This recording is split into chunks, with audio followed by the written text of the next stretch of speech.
السلام عليكم ورحمة الله وبركاته. حبايب قلبي عاملين ايه؟ يا رب تكونوا بخير. احنا النهاردة هنعمل أكلة حلوة جميلة، رز بالكبسة.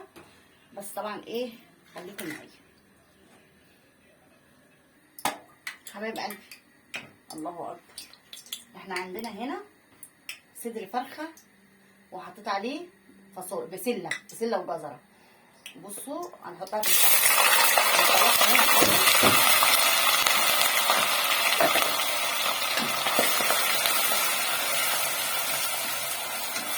هنشوحها الاول اهو، وهنحط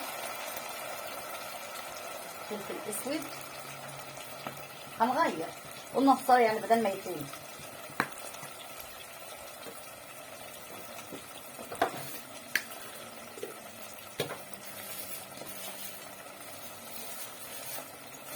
بهارات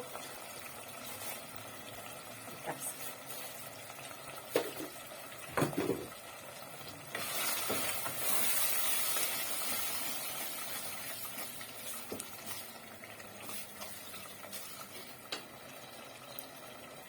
وهنا عندنا وركين برضو اهو ما شاء الله، وكام جناح. قلت برضو ايه، احمرهم جنبيها جنب الرز.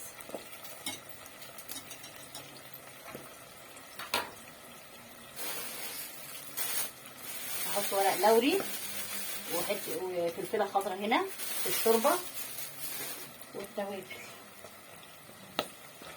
هنا معانا بصلايه مفرومه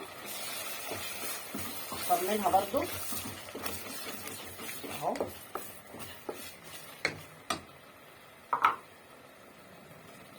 نشوح بس تقلبتين. انا غاسله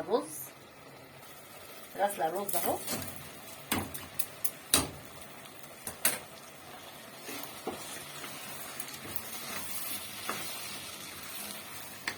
هيبقى طعمه حلو قوي. خساره، واحنا خساره صدر الفرخه يعني اهو. كله جزء للاولاد.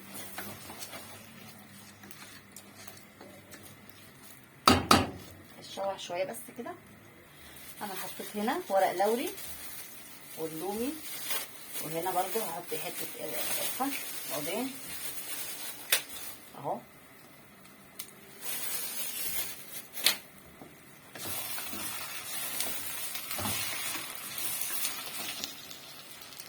وهحط مرقه دجاج واحده بس.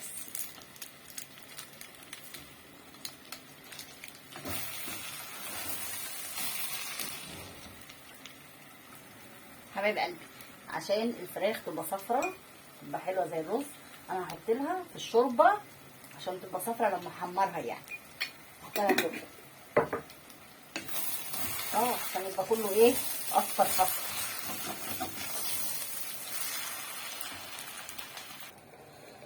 حطيت كركم وحطيت ورق لوري وليمون وحطيت اهو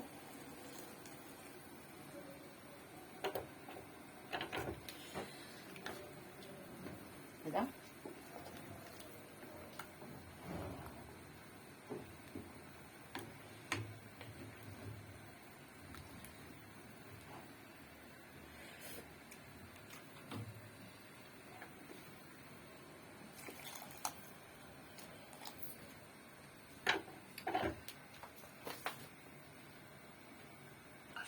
حبايب قلبي الرز استوى اهو ما شاء الله كده، والفراخ برضو استلقت اهي. بصوا اللون بتاعها جميل.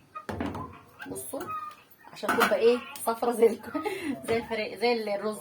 بصوا عشان انا هحمرها بس، هما طلباتهم بس احمريها، ما رضيتش اعملها ايه ستريبس ولا اعمل اي حاجه ولا كوكي. بصوا حلوه ازاي، عشان ايه، يبقى اللون جميل. خليكم معايا حبايب قلبي. نور ايه رايكم؟ بصوا بالصلاه على النبي. بصوا الفراخ صفرا ازاي اهو. ايه رايكم؟ لو عجبكم متنسوش اللايكات في مطبخ نور، ما تبخلوش عليا. بحبكم في الله.